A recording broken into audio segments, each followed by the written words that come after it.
वही रत्नमाला आकर के कंस की बहन पूतना बनी।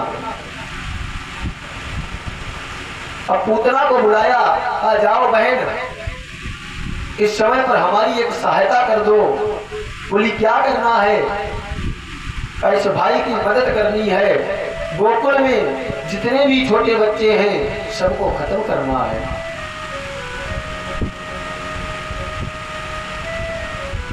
गोकुल में जो भी छोटे छोटे बच्चे हैं सबको मारना है।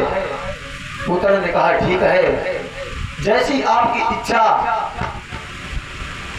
अपने भाई की आज्ञा को पाकर के बहन पूतना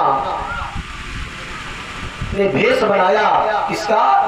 ब्रज की ग्वालाओं का। आज ब्रज की बालाओं का रूप बनाया, सुंदर वस्त्र धारण किए। और असली और नकली में अंतर पता लग जाता है। एक भेष असली वाला होता है और एक भेष नकली वाला होता है। अब नकली वाले तो बहुत चले हैं, देखा होगा शादियां होती हैं, पार्टियां होती हैं, माताएं बहनें ये नकली वाला भेष ऊपर से बनाती हैं, लेकिन कहीं अगर बारिश हो जाए तो धुल जाता है, ये नकली भेष होता है। और असली भेष कभी किसी का धुलता नहीं है। पूतना ने क्या किया? आज नकली भेष बनाया, ब्रज की बालाओं का रूप धारण किया और जाकर के पहुंच गई गोकुल में।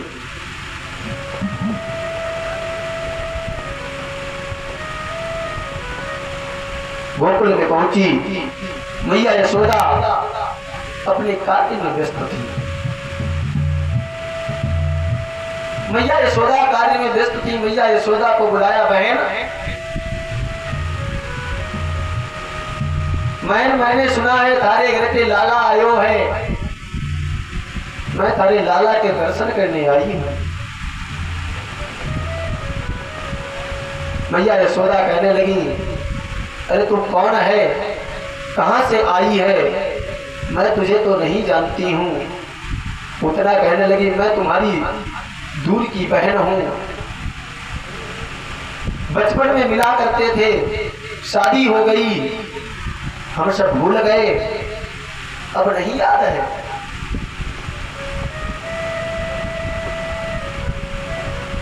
अब अगर याद नहीं है कोई बात नहीं, मैं थारे लाला के दर्शन करने आई हूं भैया, मुझे अपने लाला के दर्शन करा दो। अब मैया यशोदा काम में व्यस्त थी, उन्होंने ये नहीं समझा कि ये कौन है, कोई बाहरी है या अपना है। उन्होंने पूतना से कह दिया, जाओ बहन, जैसा मेरा लाला वैसा तेरा लाला, जाओ ले लो जाकर, पालने में लेटा है। पूतना पहुंची, भगवान कन्हैया को गोद में उठाया और खिलाने लगी है।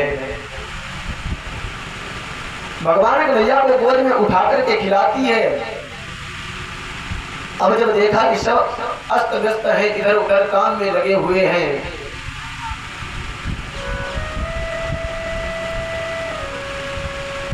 इधर अब भगवान कन्हैया तो वैसे भी मायापति हैं, इनको ऐसी कौन सी माया है जो नहीं पता है। कहा गया यह माया सब जगह ही नचावा, सुंदर कहा है।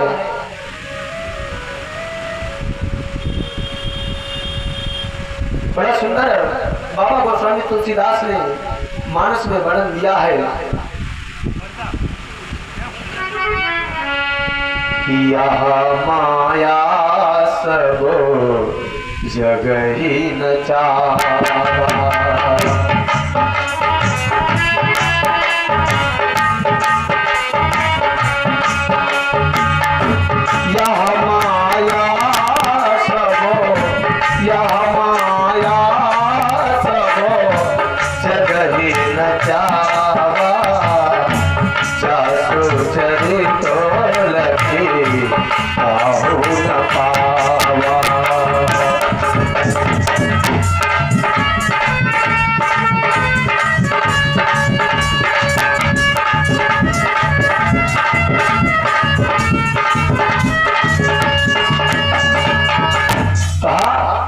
ये संसार की ऐसी माया है, इसका चरित्र आज तक किसी ने जान नहीं पाया।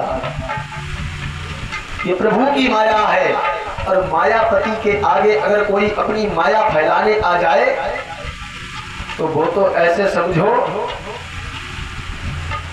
कि भाई एक कीड़े के समान है। हाथी के सामने अगर चींटी आ जाए तो वो एक बहुत छोटा जीव है।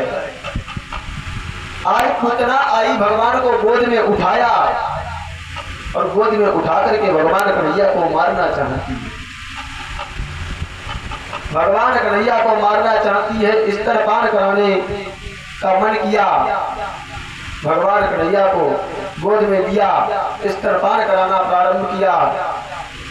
भगवान कन्हैया ने क्या किया, पहले तो प्रेम से खेलते रहे, गोद में लेते रहे, लेकिन जब सारा दुग्ध समाप्त हो गया, अब भगवान कन्हैया ने हाथों को जोड़ा, आंखें बंद की और किसको बुलाया, ध्यान किया भगवान भोलेनाथ का। क्योंकि भगवान कन्हैया तो विष को पी नहीं सकते हैं, स्तनों पर जहर लगाकर आई थी। अब कन्हैया जी तो विष नहीं पी सकते, इसलिए किसका ध्यान किया, त्रिकालदर्शी भोलेनाथ का। और भोलेनाथ हमारे कैसे हैं ये भी बताते चलते हैं। भोलेनाथ हमारे महादानी हैं कि दानी बड़ा है भोलेनाथ, पूरी करे बाबा मन की मुराद। ये आपके यहाँ मंदिर बना हुआ है श्री भोलेनाथ का। जो कोई भी यहाँ आएगा और भगवान भोलेनाथ के चरणों में सर को नवाएगा, भोलेनाथ कैसा है कि दानी बड़ा है भोलेनाथ, पूरी करे बाबा मन की मुराद। देख ले मांग के तेरा बिगड़ा मुकद्दर संभल जाएगा, तेरा सावन भी खुशियों से भर जाएगा।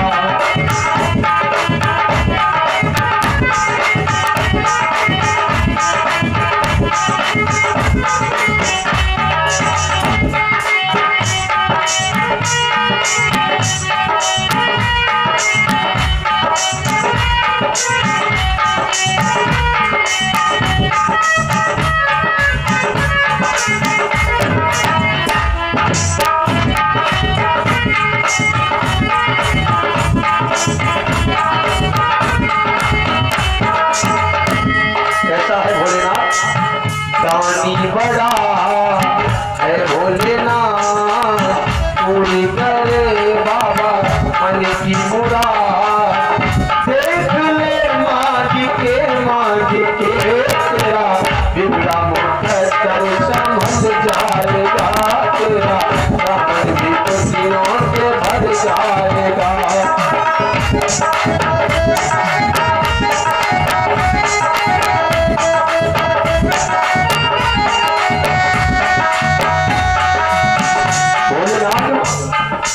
सब किसी को हर कुछ देने वाले हैं, किसी से नहीं पूछते हैं।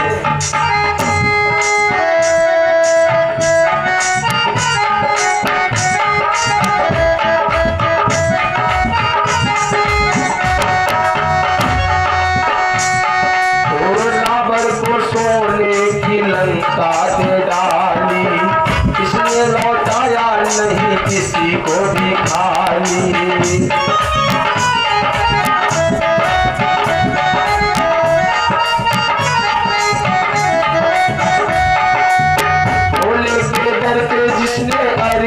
लगाई है भोले के दर पे जिसने अर्जी लगाई है, हाथों ही हाथ हुई उसकी सुनाई है। देख ले मांग के तेरा बिगड़ा मुकद्दर संभल जाएगा, तेरा दामन भी खुशियों से भर जाएगा।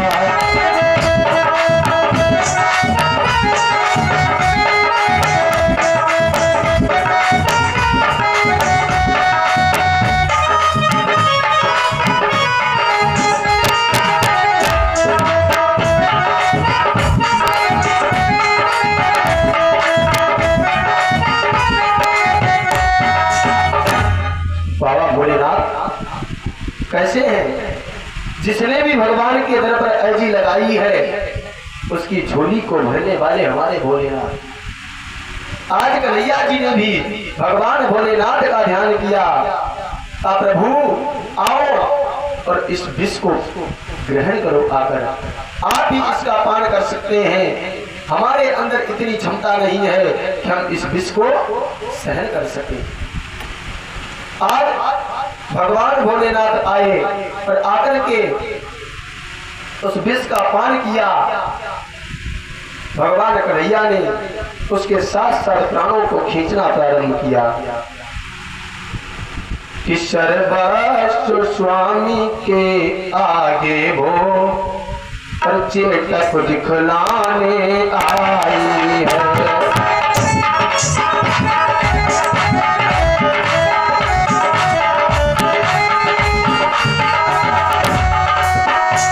सर्वस्व स्वामी के आगे वो चेतक दिखलाने आई है। मायापति के आगे नटनी, मायापति के आगे नटनी माया फैलाने आई है।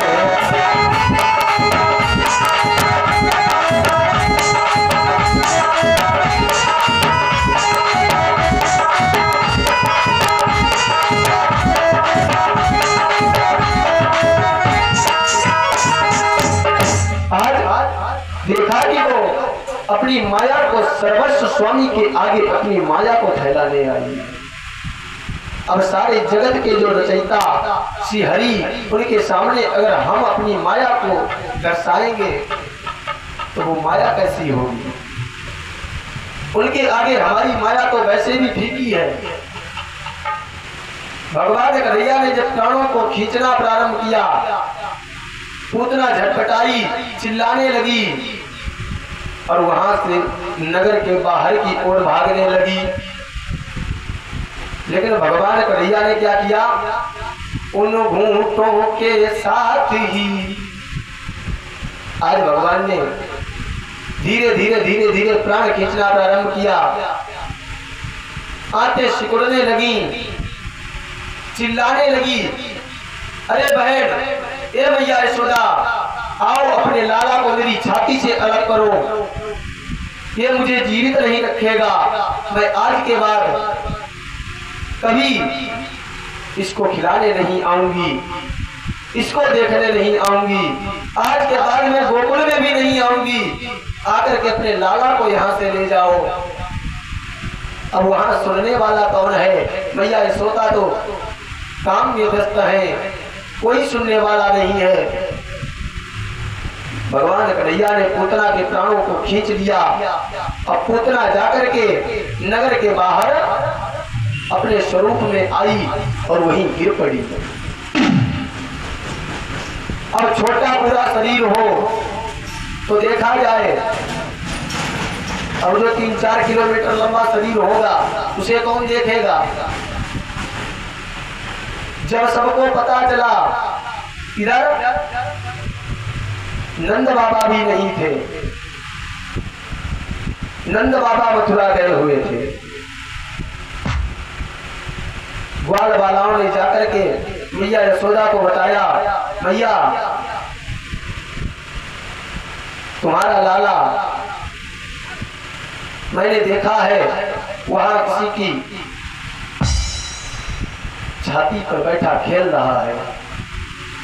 भगवान कन्हैया ने क्या किया, पुत्रा को मार दिया और पुत्रा के उदर पर बैठ गए और वहीं खेलने लगे। मैया यशोदा सभी ग्वालाओं के साथ में, सभी बालाओं के साथ में भागती हुई आई। देखा नंद यशोदा ग्वाल सब पहुंचे हैं हर्षाए, जहां किलो लेकर रहे कृष्ण कन्हैया लाल। वहां पहुंचे जहां पर हमारे भगवान श्री हरि बैठे हुए खेल रहे थे।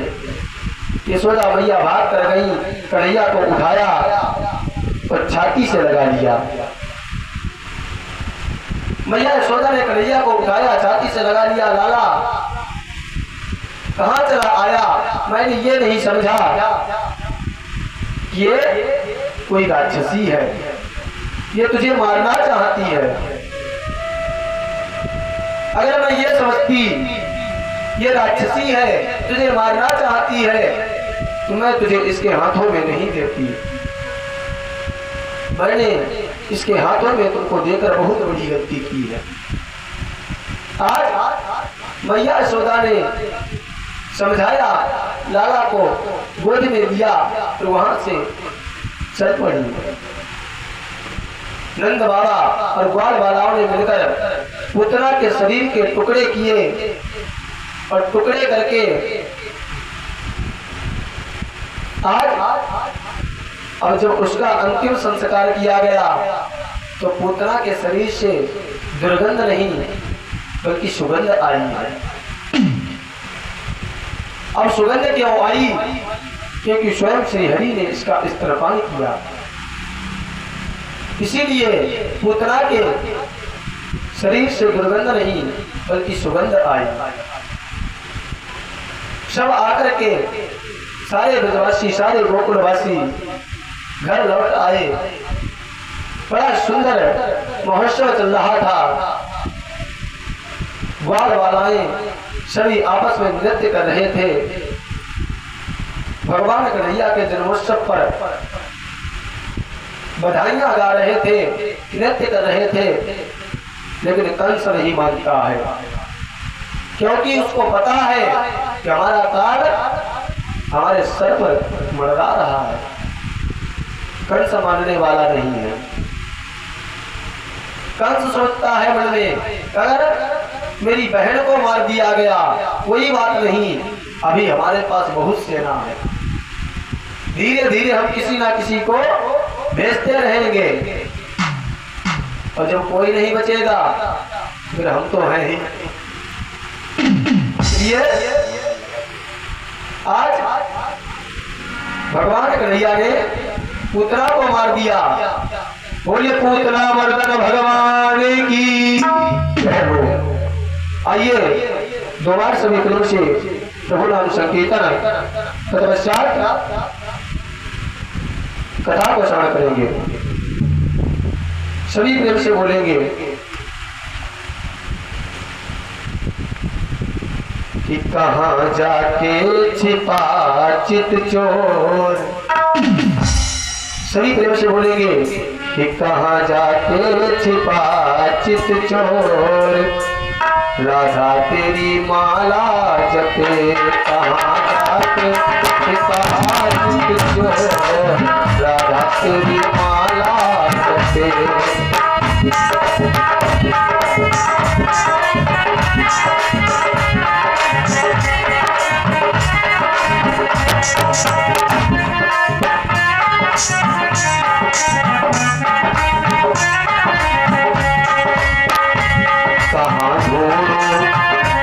कहाँ ढूंढूं गया किसको, कहाँ ढूंढूं गया किसको, राधा तेरी माला जपे।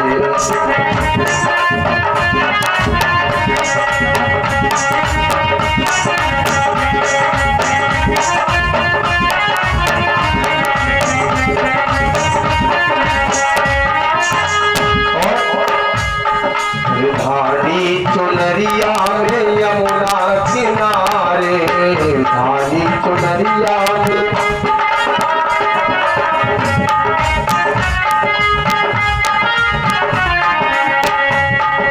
कब से खड़ी बचेरा, कब से खड़ी बचेरा रस्ता निहारे,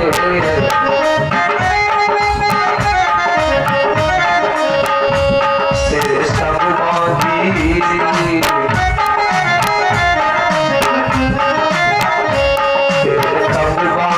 जीवन की डोर, राधा तेरी माला जपे।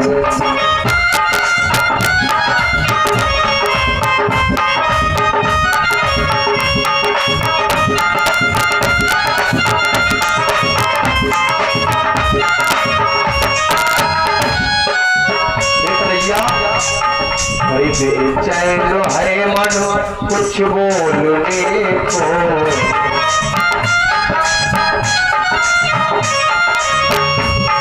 बेचैन है मन कुछ बोलने को।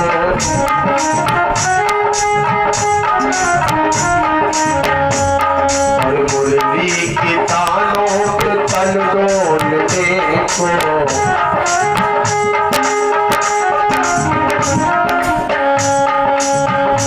तेरे संग बांधी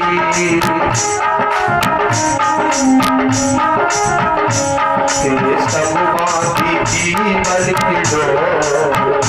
तेरे संग बांधी जीवन की डोर। लाला तेरी माला जपे।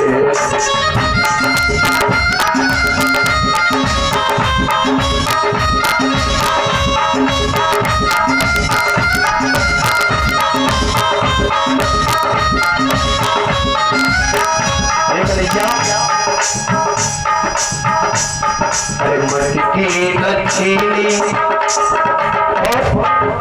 मटकी न छीनी, रास्ता न रोका। मटकी न छीनी और रास्ता न रोका।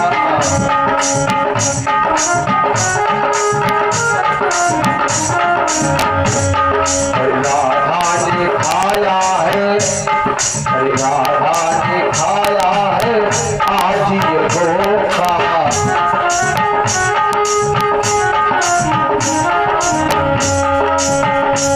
तेरा मन है, तेरा मन है, ओ तेरा दिल है बड़ा ही कठोर। राधा तेरी माला जपे।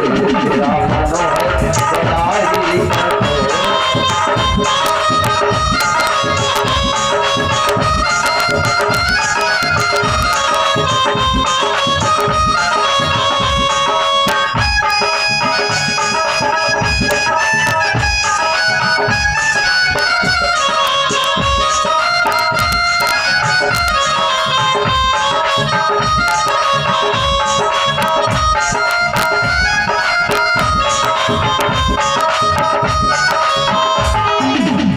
बोले कृष्णचंद्र भगवान की, वृंदावन बिहारी लाल की जय हो।